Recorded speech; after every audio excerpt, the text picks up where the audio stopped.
Halo para sobat belajar di seluruh Indonesia, bagaimana kabar kalian? Saya yakin kalian semua pasti dalam keadaan yang sehat dan semuanya dalam keadaan yang baik, ya.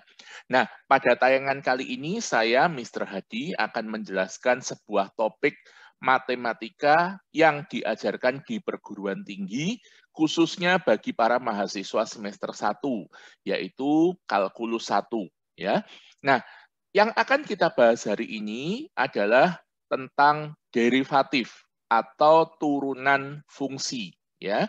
Nah, kita akan mencoba nanti membahas beberapa soal ya dari bab derivatif ini, ya. Nah, tidak menunggu lama sobat belajar, kita akan segera mulai tayangan kita hari ini, ya. Saya akan share screen-nya terlebih dahulu. Oke, ya. Soal nomor 1, ya. Dengan menggunakan definisi turunan, tentukan turunan dari fungsi-fungsi berikut di titik yang ditentukan. Ya, jika ada. Nah, itu. Jadi tidak semua fungsi itu mempunyai turunan ya, sobat belajar ya. Jadi fungsi-fungsi khusus ya yang dia mempunyai turunan, ya. Ada syarat-syarat tertentu yang harus dipenuhi, ya. Nah, sekarang yang pertama kita diminta untuk menentukan turunan dari fx sama dengan 3x kuadrat min 5x di titik x sama dengan 3. Nah, sekarang tentunya sobat belajar juga bertanya-tanya, apa maksud dari definisi turunan? Ya.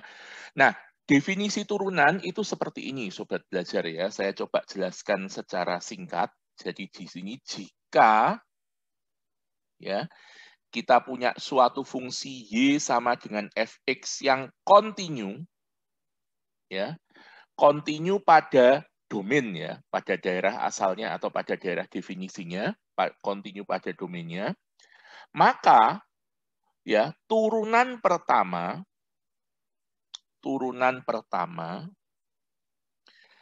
dari y terhadap x ya di titik ya di titik x sama dengan a itu didefinisikan sebagai berikut sobat belajar ya. Yang pertama f aksen a itu adalah limit x mendekati a fx dikurangi fa dibagi x min a.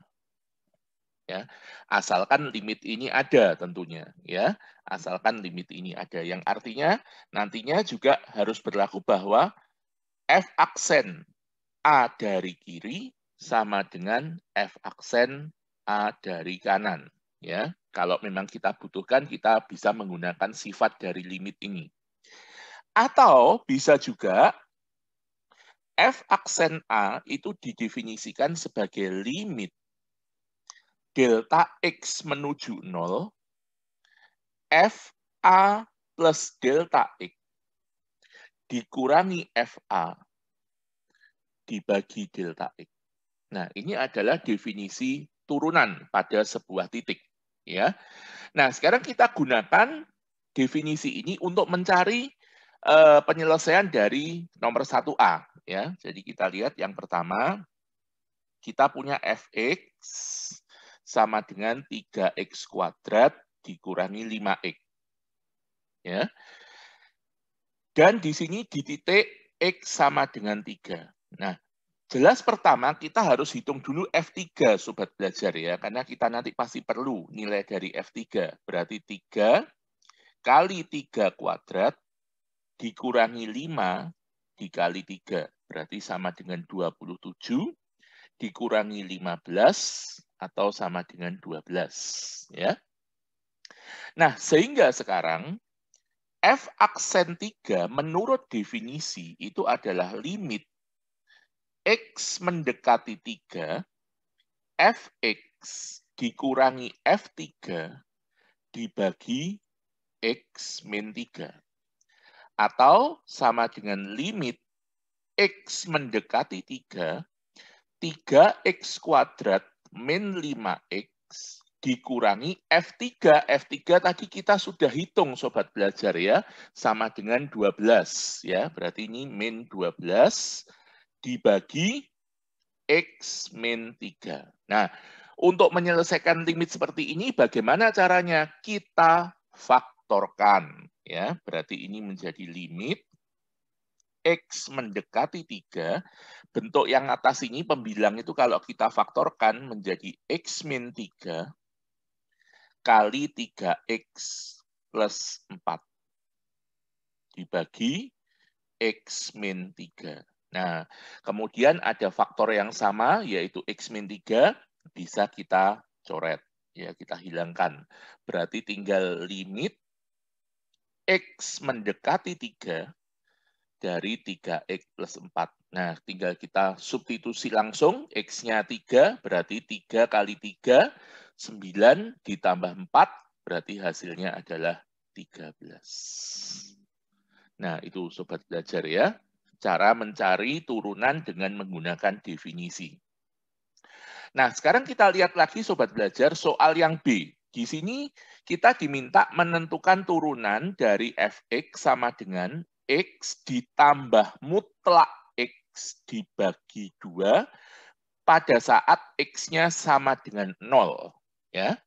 Nah, di sini yang B, ya, fx sama dengan X ditambah mutlak X dibagi 2. Ya. Nah, berarti dari sini kita hitung dulu F0 nanti, karena kita pasti membutuhkan nilai dari F0. Berarti sama dengan 0 ditambah mutlak 0 dibagi 2. Atau 0 per 2. Kita tahu 0 per 2 adalah 0. Ya. Nah, sekarang bagaimana cara menghitung F aksen 3? Ya. F aksen 0 ya, berarti sama dengan limit X mendekati 0 Fx dikurangi F0 dibagi X min 0. Nah, tapi karena kita melihat di sini Fx-nya itu mengandung tanda mutlak di situ.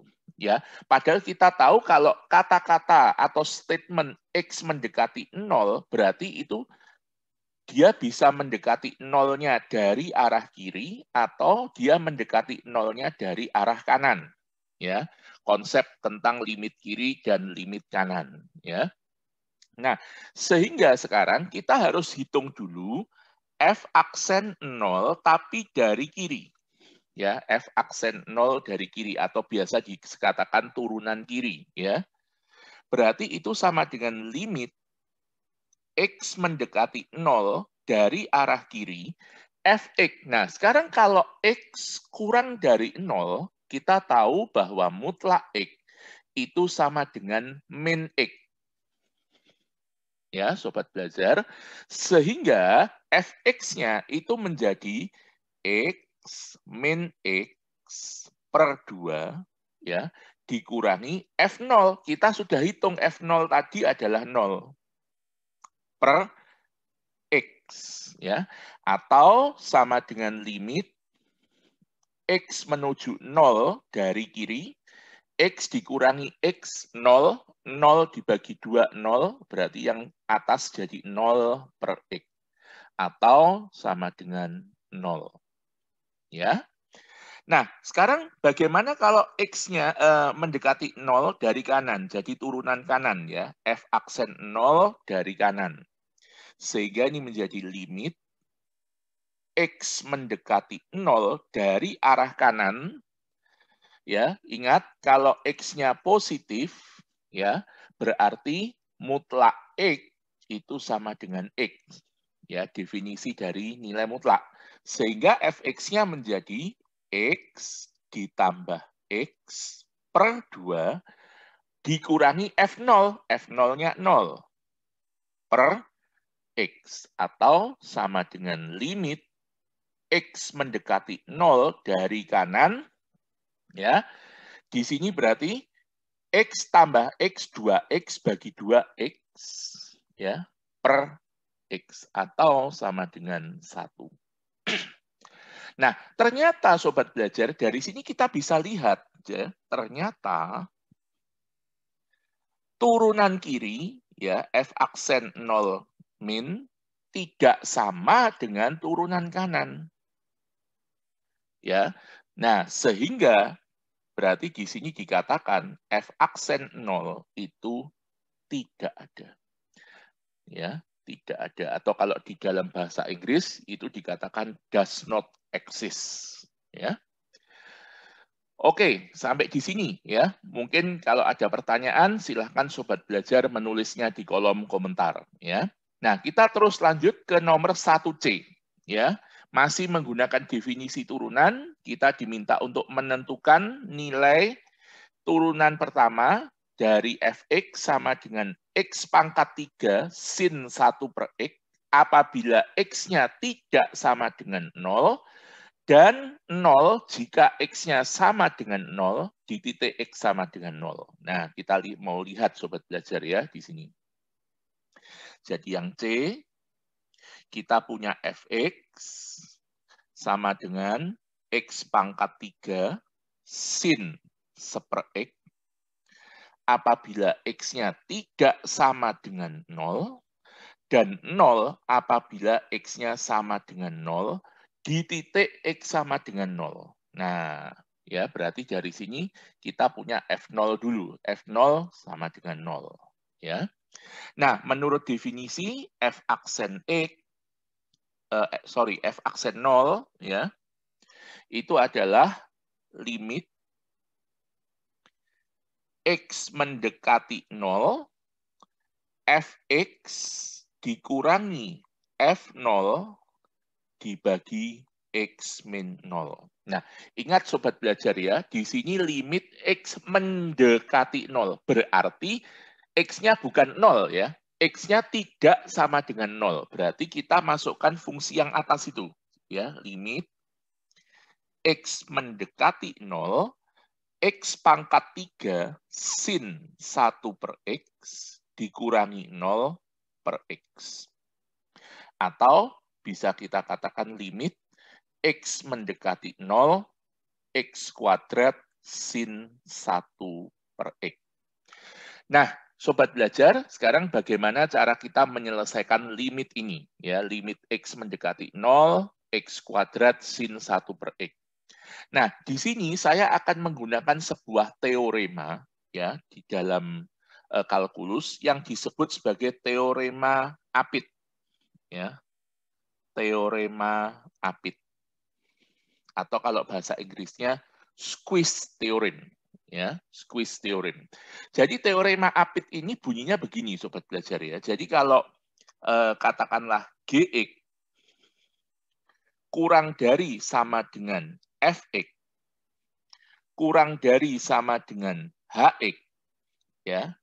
Jadi ini jika ya, jika Gx kurang dari sama dengan Fx kurang dari sama dengan Hx dan limit x mendekati A dari Gx itu sama dengan limit x mendekati A dari Hx sama dengan L, maka limit x mendekati A dari Fx itu juga sama dengan L. Ya. Itu yang dimaksud dari teorema Apit atau squeeze theorem ya dalam bahasa Inggris ya. Nah, sekarang kita harus membuat sebuah ketidaksamaan Sobat Belajar ya. Untuk bisa menggunakan teorema Apit ini kita harus membentuk sebuah ketidaksamaan yang nanti bagian tengahnya itu harus memunculkan x kuadrat sin 1 per x. Nah, kita tahu ya sin 1 per x ya, berapapun x-nya ya, kita tahu sin itu pokok nilainya berkisar ya dari min 1 sampai 1. Itu sudah pasti. Ya, sin dari sebuah sudut paling besar 1, paling kecil min 1. Ya. Nah, sekarang kalau dari ketidaksamaan ini saya kalikan x kuadrat semuanya. Ya. Saya kalikan x kuadrat berarti kita peroleh min x kuadrat kurang dari sama dengan x kuadrat sin 1 per X kurang dari sama dengan X kuadrat. Ya. Nah, jadi di sini ya, ini katakanlah aja Gx-nya. Ya. Ini katakanlah Fx-nya. Ya. Ini katakanlah Hx-nya. Nah, sekarang kita coba hitung ya, limit X mendekati 0 dari Gx itu berarti sama dengan limit X mendekati 0 dari min X kuadrat. Berarti sama dengan 0. Kemudian limit X mendekati 0 dari Hx itu berarti sama dengan limit X mendekati 0 dari X kuadrat juga sama dengan 0. Sehingga berdasarkan teorema Apit, maka kita peroleh bahwa limit X mendekati 0, X kuadrat sin 1 per X itu sama dengan 0. Sehingga diperoleh bahwa F aksen 0 itu sama dengan 0. Ya, nah begitu ya Sobat Belajar ya. Saya rasa ini masih cukup mudah ya untuk dipahami. Kita lanjut Sobat Belajar ke soal nomor 2. Nah ini ya.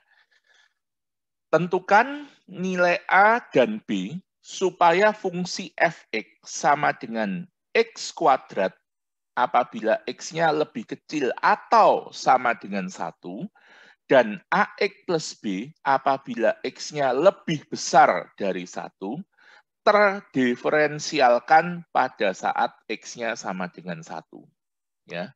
Terdiferensialkan atau dapat diturunkan, dapat diderivatifkan sama saja. Ya. Nah, kita harus tahu Sobat Belajar di sini syarat sebuah fungsi ya yang terdiferensial ya. Jadi di sini ada sebuah teorema ya. Ada sebuah teorema yang mengatakan begini. Jika fx ya terdiferensial di titik x sama dengan a ya, maka fx kontinu di titik X sama dengan A. Jadi ingat ya Sobat Belajar, jika sebuah fungsi itu diferensiabel atau terdiferensial, maka dia pasti kontinu. Tapi kalau sebuah fungsi itu kontinu, belum tentu dia terdiferensial. Nah, itu hati-hati Sobat Belajar ya, karena di dalam sebuah implikasi, ya, dalam sebuah implikasi, maka konversnya itu belum tentu benar, ya. Yang pasti benar itu kontraposisinya, Sobat Belajar, ya. Nah, berarti di sini yang pertama karena dia mintanya terdiferensial, maka yang pertama yang harus dipenuhi jelas harus kontinu, ya. Jadi di sini fx harus kontinu di titik X sama dengan 1. Ya. Nah, berarti di sini kita lihat ya, limit X mendekati 1 dari kiri fx ya. Berarti sama dengan limit X mendekati 1 dari kiri ya, X kuadrat. Nah, berarti sama dengan 1. Ya. Sedangkan limit X mendekati 1 dari kanan fx itu berarti limit X mendekati 1 dari kanan berarti AX ditambah B. Atau kita substitusi langsung jadinya A plus B. Nah, supaya kontinu berarti kan limitnya harus ada, ya toh? Limitnya harus ada dan sama dengan F1. F1-nya jelas di sini sama dengan 1 ya. Berarti di sini tinggal kita buat sebuah persamaan karena limitnya harus ada, berarti limit kiri itu harus sama dengan limit kanan. Ya, jadi A plus B itu harus sama dengan 1. Ini persamaan yang pertama. Atau dari sini bisa kita peroleh bahwa B itu 1 dikurangi A. Ya, B sama dengan 1 dikurangi A. Nah, sehingga kita peroleh bahwa supaya kontinu, syarat yang harus dipenuhi B sama dengan 1 min A. Sekarang syarat kedua, Sobat Belajar. Syarat kedua, supaya dia terdiferensial pada saat X sama dengan 1, berarti turunan kiri, F aksen 1 dari kiri, harus sama dengan turunan kanan, F aksen 1 dari kanan. Nah, jadi tidak hanya kontinu, tapi turunan kiri dan turunan kanan harus sama. Ya. Nah, berarti di sini F aksen 1 min itu artinya limit X mendekati 1 dari kiri, Fx dikurangi F1 dibagi X min 1 sama dengan limit X mendekati 1 plus berarti dari kanan sama Fx dikurangi F1 dibagi X min 1. Nah, di sini ya kita hitung dulu tadi F1-nya ya. F1 ya, F1 itu berarti 1 kuadrat ya, berarti sama dengan 1 ya. Sehingga di sini kita lihat limit X mendekati 1 dari kiri. Fx kalau dari kiri berarti kita lihat di sini, kalau dari kiri berarti adalah X kuadrat ya. Nah, X kuadrat dikurangi 1 dibagi X min 1 sama dengan limit X mendekati 1 dari kanan ya. Kalau dari kanan berarti Fx-nya itu adalah ini, AX ditambah B ya. Nah, AX ditambah B dikurangi 1 per ya X min 1. Nah, untuk limit yang sebelah kiri, ini mudah ya Sobat Belajar, tinggal kita faktorkan saja. Jadi X min 1 kali X plus 1 dibagi X min 1 sama dengan limit X mendekati 1 ya. X mendekati 1 dari kanan, AX ditambah, nah B tadi Sobat Belajar, kita sudah peroleh bahwa B sama dengan 1 min A. Nah ini kita substitusikan ke sini Sobat Belajar. Nah ya, jadi B-nya kita ganti dengan 1 min A dikurangi 1 per X min 1. Nah ini sudah sama, kita bisa coret, berarti tinggal limit X mendekati 1 dari kiri, X plus 1 sama dengan limit X mendekati 1 dari kanan. Nah, ini berarti ada satunya kecoret, berarti tinggal AX dikurangi A. Kita bisa faktorkan A-nya. A ya kurung X min 1 dibagi X min 1. Nah, ini juga bisa kecoret. Ya. Limit yang ini kita masukkan, X-nya 1, kita substitusi, berarti kita peroleh 2. Yang di sini berarti tinggal A. Nah, sudah, berarti kita peroleh A sama dengan 2. Sedangkan nilai B, B tadi sama dengan 1 dikurangi A. Ya, berarti sama dengan 1 dikurangi 2. Berarti kita peroleh B sama dengan negatif 1. Ya. Nah, itu ya Sobat Belajar ya. Saya rasa cukup jelas ya. Andai kata pun Sobat Belajar ada yang belum mengerti, silahkan tanyakan kepada saya ya. Nah, bisa lewat kolom komentar atau kalau Sobat Belajar mau menghubungi saya lewat WhatsApp juga silahkan, di situ sudah ada nomor WhatsApp saya.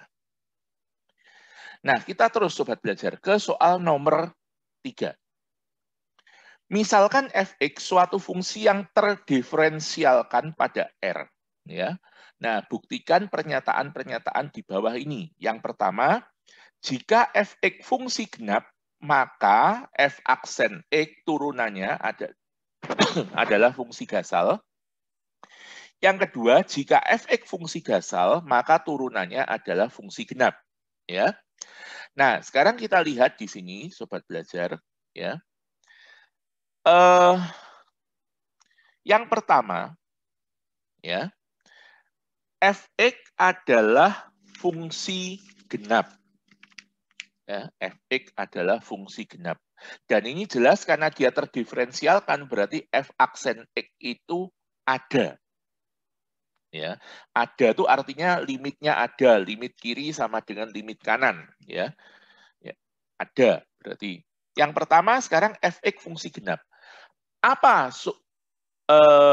syarat sebuah fungsi genap? Ya, jadi fx dikatakan genap. Ya, jadi kalau fx itu genap, berarti ya di sini f min x itu sama dengan fx.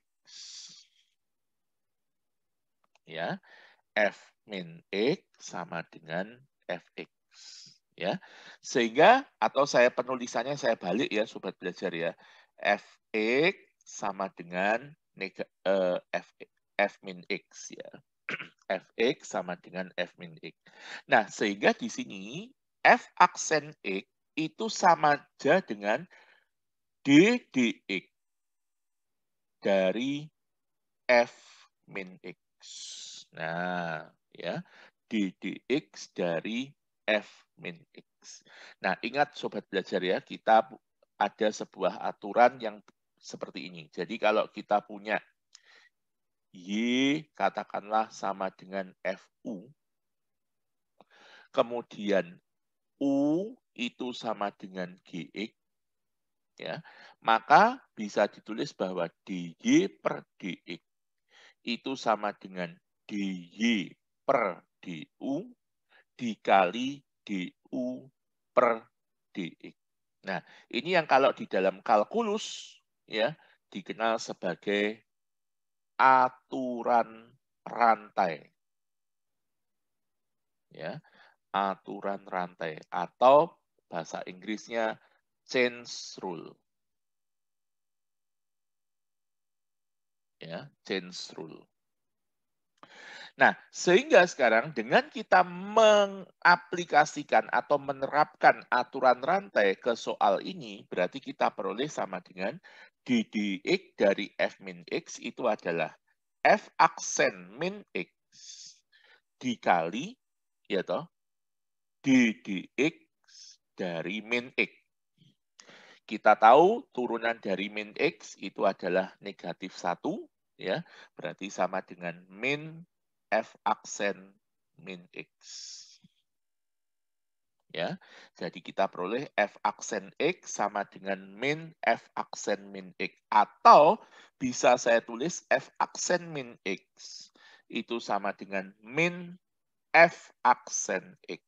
Yang mana ini berarti f aksen x itu adalah fungsi gasal. Ya, yang itu berarti f aksen x fungsi gasal. Sekarang yang kedua, Sobat Belajar ya. Yang kedua, bagian B. Diketahui di sini fx adalah fungsi gasal. Ya, fungsi gasal. Artinya apa? Artinya f min x sama dengan min fx. Atau bisa saya tulis fx sama dengan negatif f min x. Sehingga dengan menerapkan aturan rantai yang sama seperti atasnya, kita peroleh seperti ini. F aksen x itu sama dengan d dx dari min f min x. Ya, atau sama dengan min f aksen min x dikali d dx dari min x. Kita tahu d dx dari min x itu adalah negatif 1, berarti ini hasilnya adalah f aksen min x. Sehingga kita peroleh bahwa f aksen min x itu sama dengan fx, ya, f aksen x, sorry. Yang mana itu berarti f aksen x itu adalah fungsi genap. Nah, seperti itu ya, Sobat Belajar ya. Cukup menarik. Ini memang saya pendekatannya untuk menjelaskan materi diferensial dari kalkulus 1 ini adalah pendekatannya secara analisis ya, secara analisis. Nah, sekarang kita coba yang berikutnya Sobat Belajar ya, yaitu soal yang keempat ya. Soal yang keempat, yang terakhir ya. Hari ini kita 4 soal dulu ya, supaya Sobat Belajar juga tidak kesulitan untuk memahami dari penjelasan saya. Yang keempat, misalkan fx suatu fungsi yang terdiferensialkan pada R, bilangan real, ya. Dan, nah ini penting Sobat Belajar ya, kuncinya di sini. Untuk setiap xy anggota dari R, berlaku bahwa fx plus y sama dengan fx kali fy. Ya. Nah, jika f aksen 0 itu adalah 2, buktikan bahwa f aksen x sama dengan 2fx. Ya. F aksen x sama dengan 2fx. Nah, sekarang bagaimana cara kita membuktikannya? Seperti ini, Sobat Belajar ya. Jadi, pertama kita harus tahu dulu ya, apa definisi dari turunan tadi ya. Jadi di sini f karena dia terdiferensialkan berarti f aksen x itu ada. Jelas ya, f aksen x ada ya. Nah, f aksen x itu sendiri adalah limit ya delta x menuju 0 fx plus delta x dikurangi fx dibagi delta x. Ya. Atau sekarang bisa saya tulis limit delta x menuju 0 ya. Fx plus delta x ya dikurangi. Nah, ini Sobat Belajar. Fx itu bisa saya tulis fx plus 0 per delta x. Ya.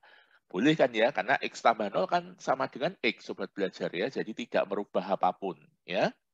Nah, kemudian dari sini, Sobat Belajar, kita pakai sifat bahwa tadi dia katakan untuk setiap X, Y, elemen R, ya toh, berlaku bahwa Fx ditambah Y sama dengan Fx dikali Fy. Ya, sehingga kita bisa dapatkan limit delta x menuju 0, fx plus delta x berarti menjadi fx kali f delta x dikurangi fx plus 0 menjadi fx dikali f0 per delta x. Ya, atau kita lihat di sini ya Sobat Belajar ada faktor yang sama yaitu fx. Nah, sehingga sekarang fx ini bisa saya keluarkan. Jadi limit delta x menuju 0 ya, fx ya kali f delta x dikurangi f0 dibagi delta x. Nah, sekarang Sobat Belajar, pada perhitungan limit ini ya, yang menjadi variabel itu adalah delta x. Ya, betul? Ya. Nah, sehingga karena yang menjadi variabel adalah delta x, maka fx-nya ini bisa kita merupakan sebuah konstanta di dalam perhitungan limit ini. Sehingga karena fx ini sebuah konstanta, dia bisa ditaruh di depannya limit. Ya. Jadi fx dikali limit delta x menuju 0, ya, f delta x dikurangi f0 dibagi delta x min 0, bisa saya tulis seperti itu. Nah, limit yang ini, ya, saya kasih tanda merah supaya jelas, Sobat Belajar. Limit yang ini, ya, itu tidak lain merupakan f aksen 0. Ya. Sehingga dari sini kita dapatkan f sama dengan fx kali f aksen 0. Nah, padahal Sobat Belajar, di sini tadi diketahui f aksen 0 itu sama dengan 2. Ya toh? Kita disuruh buktikan f aksen x sama dengan 2fx. Sehingga, ya, karena f aksen 0 ini sama dengan 2, berarti itu sama dengan 2fx. Sehingga kita dapatkan bahwa f aksen x itu sama dengan 2fx. Sehingga soal ini sudah terbukti. Ya, begitu ya Sobat Belajar ya. Ya, saya rasa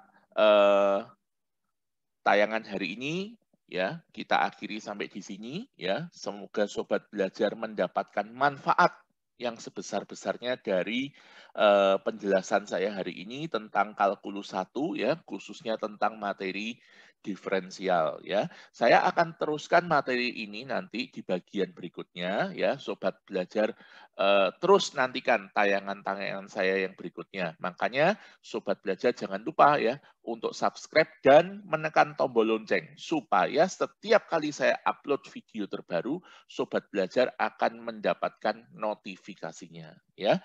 Oke, kita akhiri sampai di sini Sobat Belajar ya. Selamat belajar, selamat beraktivitas, tetap sehat, tetap kuat, tetap semangat.